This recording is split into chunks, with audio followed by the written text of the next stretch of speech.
Through Georgia to Maine. The actual trail that we hike runs from Georgia to Maine, goes through 14 states, 2,200 miles long, and if you would do the whole thing, it's like hiking Mount Everest 16 times by a change of elevation.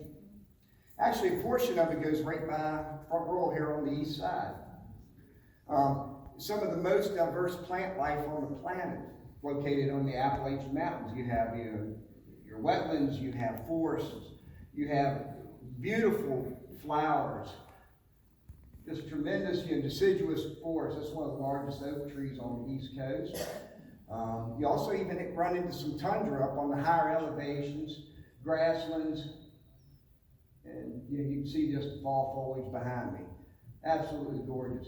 There's also an abundance of wildlife. You have your typical deer, the things you expect, raccoons, foxes, squirrels, rabbits, all those things. Of course, if you look a little harder, you see reptiles, amphibians. There's also some wild horses and wild ponies that grace in the highlands. They were put there in the 1970s to keep the mountain bald. There is a famous horse on that there. His name is Fabio, and his colts are sold every year. Yes, there are snakes on the trail. There's black snakes, garter snakes, there are rattlesnakes, and Bigfoot is real. But our journey begins. First part of the trail is my son. He was tired of high school. You know, they were online learning and just absolutely done with it. So he decided he was going to graduate early, which he did. And he researched the Appalachian Trail and all the equipment needed. So we're going to just share with you all what you need to have to actually do this experience. And welcome Braden. Hi. So this is what we call in the hiking community a shakedown. And that is where you take all of the gear out of your pack and you figure out what you really need and what you don't really need. And then you try to get rid of as much weight as possible. That's the goal of the shakedown.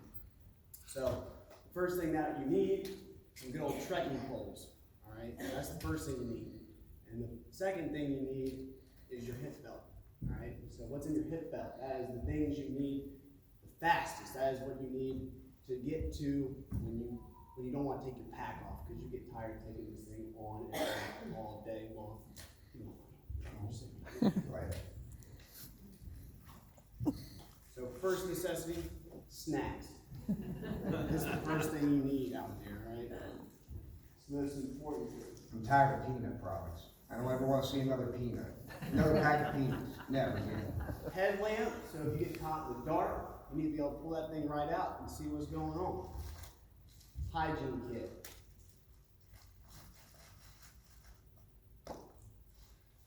And if the bears come, you always got your knife. I carried a siesta mat, and it was also a second mattress.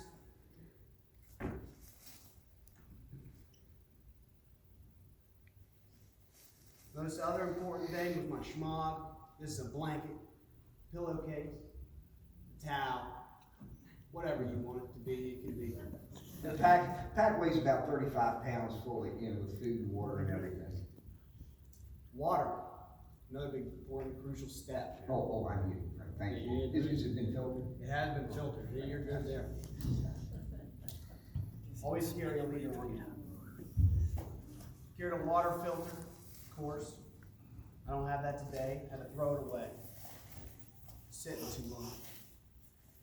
I did wear a fanny pack out there, and in there I always carried my satellite communicator. This lets you transmit messages to get to your loved ones, or has an SOS button if they need a helicopter you out of there. Camp shoes, you gotta have them. Spoon, like I said, food is important out there. You're eating 9,000 calories a day. 10,000 calories a day sometimes. Still losing weight. Still losing weight. Now this is the scary part. Teenager opening up his room here. Tent, 2-man tent. It only weighed 1 pound and 6 ounces. Pretty amazing thing. I use my trekking poles to set it up. Whatever you can do to lose weight, you do. You're going by the grams. You're cutting shoelaces off. Second other important thing is teepee. Gotta have that, you know. You can't be using leaves out there. You never know what you're gonna grab. Tent stakes, of course. What else we got in here? Cook system. Just a pot and a small stove will do you fine. All you really gotta do is boil water. Of course, for fuel. What do you have in there? I got some food. You want some more peanuts? No, thank you. No? No peanuts in there. Okay. What else we got? I got, of course, that's my ditty bag, I call it, that has all my repair kits for me and myself and my gear. Journal, kept a journal the whole time. This is my main mattress, but I like the comfort of 2 mattresses. And my favorite piece of gear, the sleeping bag. You never want to get out of bed in the morning, that's for sure. And you're always looking forward to it at night. That's about it. That's all You forgot something, right? you need. What I forget? Oh yeah, I did carry a Bible out there. I carried a real Bible, but I said, oh man, this is not working out. I need to just put this on my phone so I can access this whenever I want to. It was not worth the wait to carry the full book, so I needed the phone. Yes. Other than that, that's all you really need to get out there in the woods and enjoy the nature out there. All right. Well, our trip started in Springer Mountain, Georgia. We took our last sip of civilization, and Big Mama's taxi service came and picked us up and dropped us on the trail. We started our trek. Georgia's a little bit more mountainous than we expected. 4 days had passed, just getting used to being out in the woods that long. And we were pretty excited. We got to a camp where another group of hikers were all camping at the same location. Everybody's excited, celebrating kind of, because we knew the next day we could get resupplied. We were all going into town. So I called up the hotel, scheduled, they had a free shuttle service, so it was great. And I get to the road crossing or the trailhead, get out, and the shuttle driver steps out, and he introduces himself. Stone Legs. Stone Legs? What's Stone Legs? So he starts driving us, winding us down these Georgia roads. I go, wait, what's up with the Stone Legs? He says, well, that's my trail name, mate, in this Australian accent. And I said, what do I want something cool like that. I said, can I call myself, do I make up? He said, oh, no, mate, you are given a trail name. You don't get to choose your trail name, you're given one. But we finally got to the hotel, we checked in. Mouse traps were included in the room rate. But you know what? It had a hot shower. It had a warm bed. It had laundry. We had clean clothes. You start appreciating just the little things in life right now. So Stone Legs dropped us back up on the trail. We start hiking in Georgia again. Like I said, pretty mountainous. Didn't expect that out of Georgia. We met up with some other hikers. They camped one night beside us. These ladies there's different types of hikes people take. They take through hikes. That means they're trying to go from Georgia to Maine, or they take section hikes where they just do a little part of the Appalachian Trail. These ladies were hiking the Georgia section. Well, 4 days more have passed. It's time to resupply, time to get some food again. So I'm all excited. Got a shuttle driver. Stone Lake shows up again. Wait a minute. I've hiked 4 more days. Have y'all ever seen the movie Groundhog Day? And just to repeat here, we checked into the hotel. Same mousetrap, same rate. But there was a little difference this time, because a storm front was coming in. And so all the hikers were gathering around. After coming back to the same spot, I said, it's going to take a long time to hike this 2,200 miles. And but we all got a chance to share some songs, some stories, and it was actually Stone Legs' birthday, and he was celebrating, cooking chicken, so it was a good time at that little motel. But then I was asking Stone Legs. Stone Legs said he hiked the trail 3 times. And I asked him, I said, Stone Legs, what's about this trail? And he says, mate, He says there's three things. He says there's the trail, the people, and the places. He says, if the only thing you do is the trail, you have no story. And ain't that kind of like life? If we just put in the years, put in the miles, we don't get a story. So, my wife told me before I left, make sure you take time to smell the roses. So I took her advice and Stone Leg's advice when I got back on the trail and smelled the roses. I took my time to try to enjoy the whole experience. Well, like I said, we're trying to meet up with people and stuff. So we met some other hikers on the trail. One guy to the far left, he's a medical doctor. And they called him Dr. Frockets because he had a front pocket. The guy beside Braden there, he was an Army medic, also an Army scout, but they called him Tripod because he loved taking photography. The girl beside me, well, Braden and I hadn't got trail names yet, but the girl beside me, her name's Extra. She got her name because she carried an extra tent, extra sleeping bag, extra pair of shoes, and you can imagine her shakedown when it came time. Her pack went from 60 pounds to 35, and she could finally walk again. But, you know, I think about my own life. I'm carrying a lot of extra baggage, a lot of things maybe I need to do. Maybe I need to forgive a little bit more. Maybe I need to just change some things. Get rid of that baggage. And the guy beside Extra, his name is Dirty Dog. I don't know how Dirty Dog got his name, but no, don't ask. Well, the goal now is to get into the Smoky Mountains. Now, the Smoky Mountains is, I guess Ronnie Millsap had a song, Smoky Mountain Rain. Well, that's what it did the whole time. Rain the whole time, no doubt about it. Smoky Mountain rain. But the Smoky Mountains are very rugged and rural. So when you're out in the Smokies, you're out from civilization for 3 days. You cannot get to a road. They can't come and help you. It doesn't work like that. They have to take a helicopter, take you out of the trail if something would happen. And to combat the Smoky Mountain rain, my son Braden here sitting around a group of campers. The wood was soaking wet, and he blew on that wood for 2 hours straight. And the guy who looks like Sean Connery in the rock behind him goes, Bellows. That's your trail name, Bellows. Rightfully deserved. But you realize there's a lot of dangers on the trail in the Smoky Mountains. You can come off that trail for a number of reasons. One, you're going up and down some steep elevations.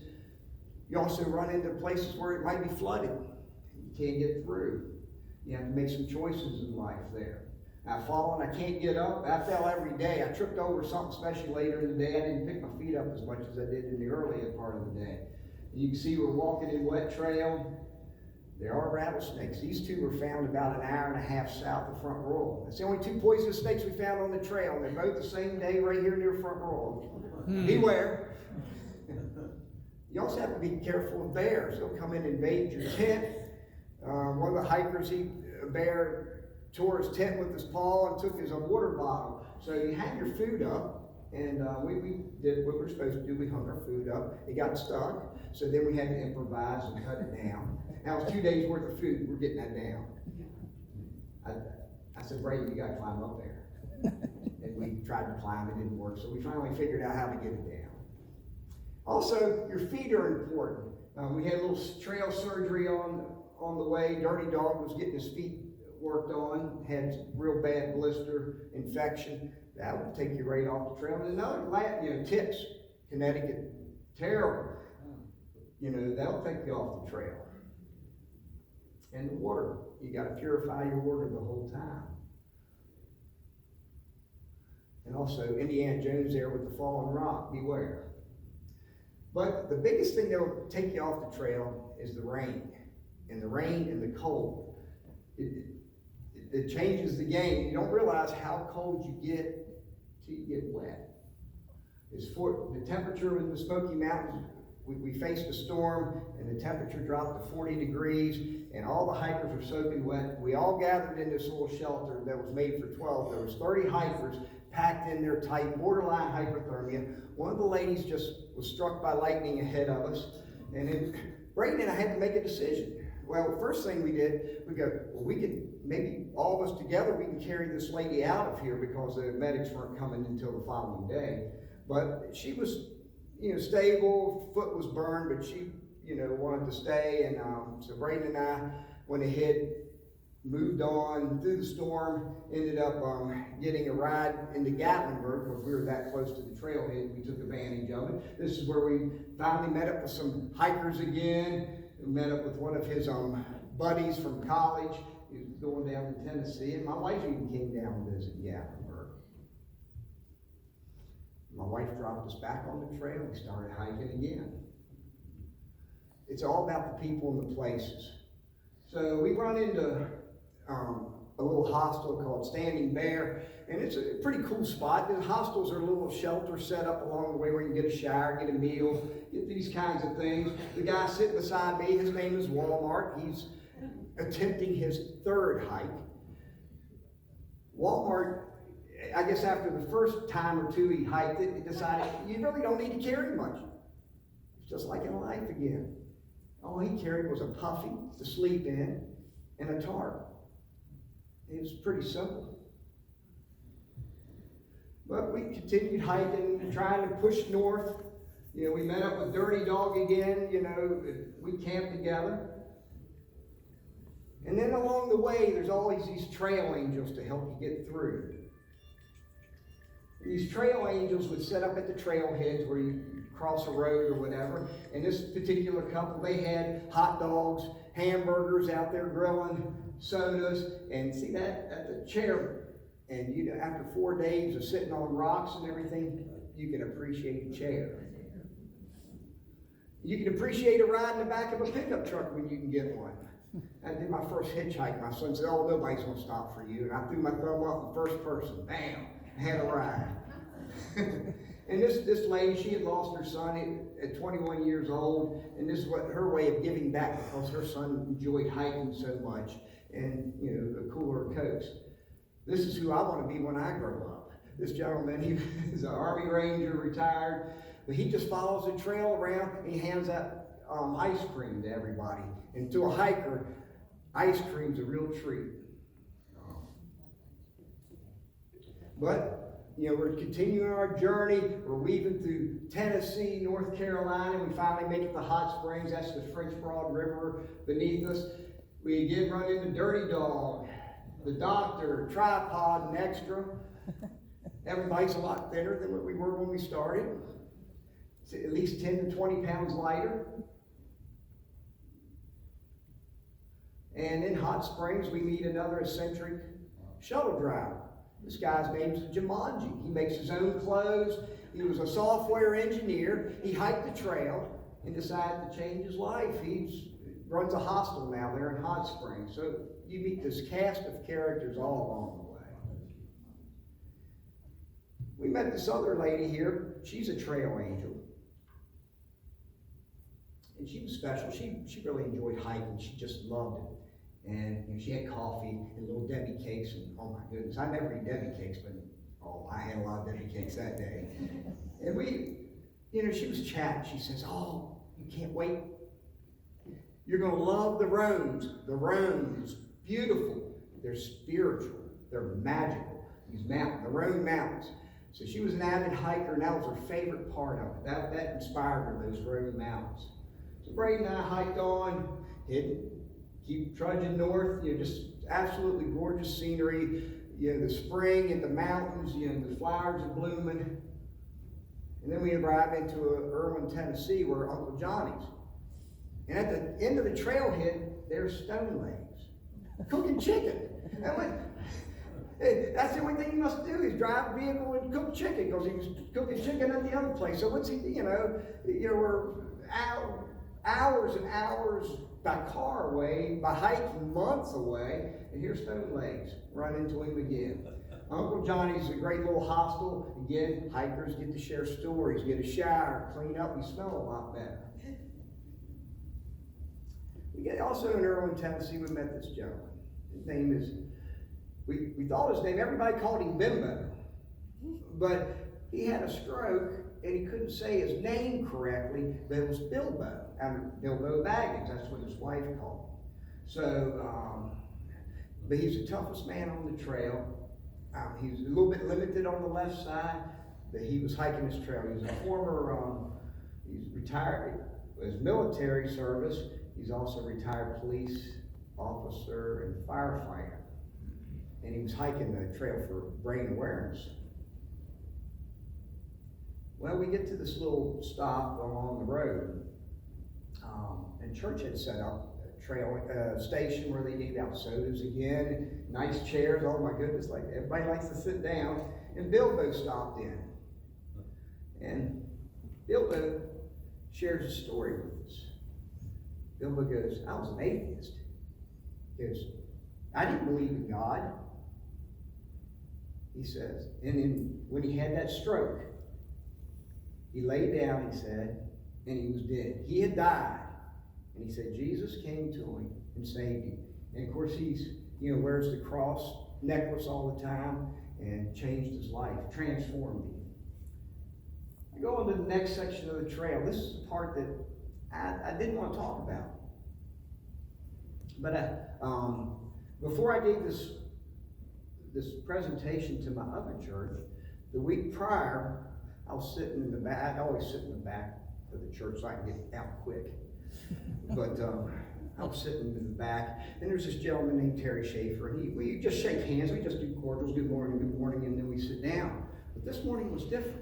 On the last hymn, he came over and put his arm around me. He goes, I know you have a story. You need to share your story. So this is the base of the Roans. I start hiking up the Roan. It looks magical. And my parents, I'll tell you a little bit about my parents.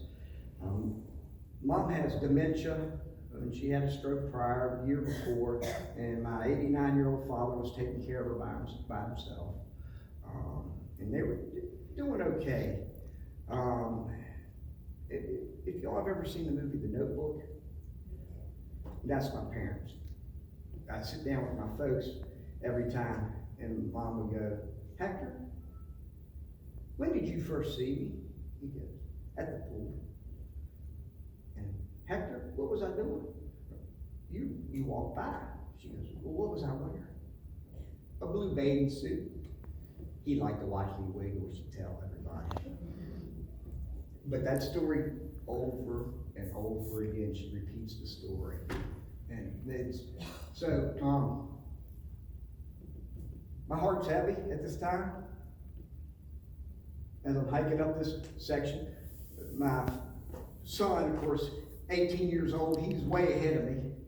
And I'm struggling up the mountain, but I start talking to God. I said, hey, my parents, I'm worried about them. I'm worried about the world right now. We're crazy. The world's crazy. And this time, he answered. He said, everything's going to be all right. You're going to be all right. Everything's going to be all right. And I thought, well, I got your attention. What am I supposed to do in life? What am I supposed to do here? He answered back again. He said, it's the little things.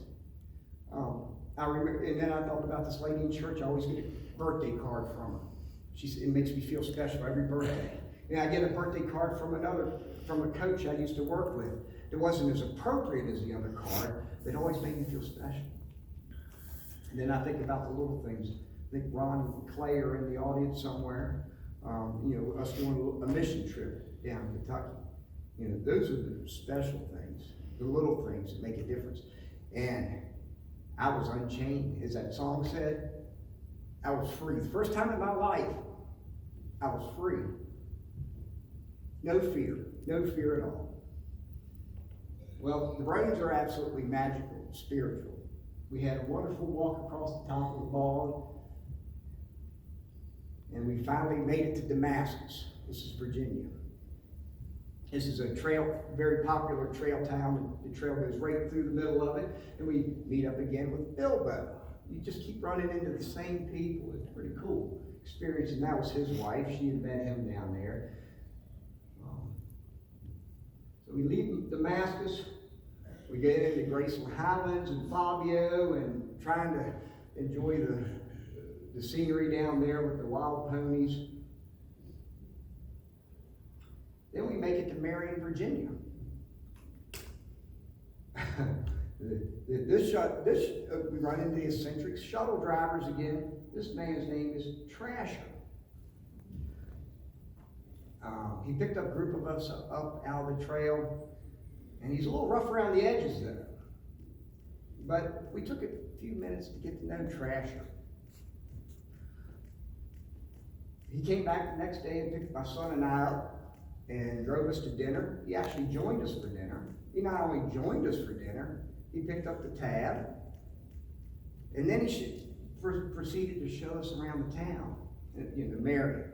And he showed us the work he does. He's a Vietnam vet. He knew where all the homeless people live, all the families in need, and he would go pick up food and share this food with them. I was at a celebration of life yesterday, and this quote, I'm going to steal a quote from him. And God sees the best of us when others sees the rest of us. Some angels smoke marble lights. And that's Trasher. All right. While we were in Marion, we decided, well, we're going to meet up with some other hikers. We get, like I said, 4 days to Petersburg. They're having some bluegrass music. So we wanted to see some bluegrass music. So we had a 4-day hike into Petersburg. And again, eccentric shuttle driver picked us up the Lorax there. He actually owned the hotel there. Neat place. We got to experience Appalachia. The community, the people, the hometown. They all just gathered around and played bluegrass. It was a great experience.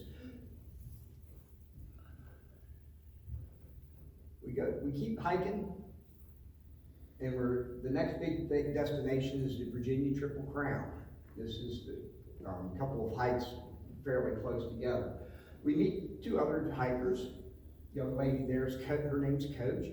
She coached in Tennessee softball. The other guy's name is T-Hug. He was a retired air traffic controller. Fantastic people. So we hiked off and on with them for the next couple of days. And the Virginia Triple Crown, by the way, is Dragon's Tooth, McAfee's Knob, and Tinker Cliffs. We make it to Dragon's Tooth. We meet these ladies while we're there. They were just they're from Texas. They were just taking a trip, and they would hit the high points on the trail. Park a car, walk a couple hours to the high point, walk back to the car, go stay at a hotel, then drive north and then pick up. They were doing this for about 10 days, I think they said. We moved on. We made it to McAfee Knob. This is the most photographed area on the Appalachian Trail. That's my son and I. I know I stood on the inside because I knew he threatened to push me off. We made it to Tinker Cliffs. Tinker Cliffs, fantastic. And this is where we saw the Texas girls again. But this time, they were so impressed by the story of father-son hiking, touched by it. So they said, well, let's all gather hands. And they said a prayer for us. They blessed our trip. And we all moved on. Later that day, I got a little text from them. And it showed an arrow pointing to a tree, a picture of a tree, because they knew we were going into a Daleville, which is a town nearby, because we had been out in the woods for several days by that time.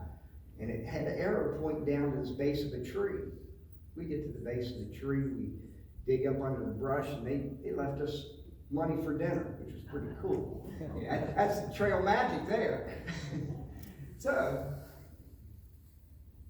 the interesting part is, up in Winchester, Virginia, where we're from, I always eat at a Mexican restaurant. I love this particular Mexican restaurant. And the manager there recognized these Appalachian Trail hats, and he knew that we hiked on the Appalachian Trail, so he sent the picture to Tracy, and Tracy had already received a picture of these ladies. So that same night when we were eating our meal from these ladies down Daleville, my wife was treated to a meal in Winchester by the same people. It's a small world, isn't it? Well, we hike onto the James River. And the bridge, a lot of hikers would jump off of it. I didn't. I'm a rule follower. So I didn't hike off of it or jump off of it. But, you know, when you come out of James River Valley, you come to a road stop again. This is where you got to make a decision. You got to resupply in Glasgow, or you resupply in Natural Bridge. So I needed a shuttle. So I went ahead and reached out. There's Stone Legs again. He shows up. So Stone Legs gives us a ride into town. We have a meal with Stone Legs, have a great time. We say goodbye, he drops us back on the trail. Then we're on to the little section, you know, the Shenandoahs. That's where we're heading towards Waynesboro. This is a very dry part of the trail. We had to make some decisions on water and that type of thing. A hiker we met going the opposite way was out of water. We knew we carried so much water because, like again, the weight. And my son we had to make a decision. This guy was done. And we know if we gave him our water, we might not make it to the next spot. So we had to make a decision. It's a 95-degree day. We gave him the water because we knew we'd be all right. Some friends joined us down Waynesboro, hiked a little section. Some other friends joined us in the Shenandoahs. And while we were in the Shenandoahs, we're up near this area. We run into Coach again. We run into Bilbo again. And you just keep, it's absolutely amazing, the trail community. And that's about time I got a call from Stone Legs. Again, he calls me this time. He says, yo, mate, he says, I'm in front row. He says, I'm passing blood. He went hiking with some other hikers. They took a canoe and some canoe rammed into his stomach. He says, so I went to the hospital. He says, you know, of course, they wouldn't take his insurance, so they drained his bank account, you know. And I remember saying, he says, yeah, the doctor says either I have cancer or a hematoma. He says, so I'll take the latter. And but he needed a place to rest. So my wife actually went and picked Stone Legs up, and I happened to have a house available at the time. We rented a house, and it was empty. So we put Stone Legs up, and you know, he stayed in Winchester for a little bit while he was healing up. But we get to about Harper's Ferry. And this is where the things happen. My dad hurt his back. He was primary caretaker for my mom. He couldn't help her anymore. So I had to come off trail with my son, and we started working with them. We actually found some great help. God bless anybody who works with the elderly, because it's a calling, and these two ladies took care of my family, are still taking care of my family. But then in the meantime, she had another stroke. I can remember holding Dad. You know, as the ambulance took her away, and I said, hey, no matter the outcome, it's all going to be all right. I knew I was coming off. I knew things were going to be all right then. And she did. She got better. And we did what any good parent, because I still wasn't sure about how, you know, Braden had a goal set. He wanted to finish the trail. So like any good parents, we sent him up with a bunch of strangers to finish. So he met these big coach up there, up north, about New Hampshire border, Vermont border, along there, and he continued to hike. I got a picture like the next day. I go, I don't know, Tracy, did we make the right decision? Looked like he joined a cult or something. I don't know what's going on here. But you know, some wonderful people took care of my son, and they all hiked and made it to Vermont, New Hampshire, rugged terrain up there. He was the first snow summit of the season. So I think it was October what? Okay. So the first snow summit, my mom had gotten well. My trail angel, who allowed me to hike this thing and be gone for months at a time, Tracy, she dropped me back off to meet my son up there at New Hampshire, and we started hiking back home, about 700 miles. You know, I have as many stories about the north as I did the southern section. We, hiked some very rugged terrain. We crossed the Hudson River, met some eclectic people, shuttle drivers. There's another shuttle driver, just had a great time with Grandpa there. He called himself Jive Turkey there to the left. Another hiker we met at the back of a convenience store at midnight. There's stories after stories. Wonderful people. We finally got to the Susquehanna, up there near Harrisburg, PA. And we're closing in on the finish line. His brother comes up and visit us right before we got to Harper's Ferry. We walked into Harper's Ferry about the week before Thanksgiving, and we finished it. It was complete. What a journey of a lifetime, and be able to do that with my 18-year-old son. But you go, well, what about Stone Lakes? What happened to Stone Lakes? Well, Stone Lakes healed up. He was fine. And my friends chipped in, gave a few bucks and everything. He was able to get a vehicle and move on. But before he moved on, he shared a story with me. He said he and my son were on the front porch out there in Gainesboro where I have a house. He said, Stone Lakes asked my son a question. He says, why did your parents help me? Why did these other people help me? Strangers and that type of thing. Why? And my son, instead of just shrugging his shoulders like a teenager would, it's no big deal, it's nothing. He told me. He said, because you're worth it. You're worth it. And isn't that why Christ hung up on that cross? Because we're worth it. Let us pray. God, thank you for the chance to share our experience and the lessons learned on the trail. Please help us all take the time to create a story. Along the way, rest assured, everything's going to be all right. And why? Because we're worth it. In Jesus' name we pray. Amen. Amen. Thank you. Appreciate it.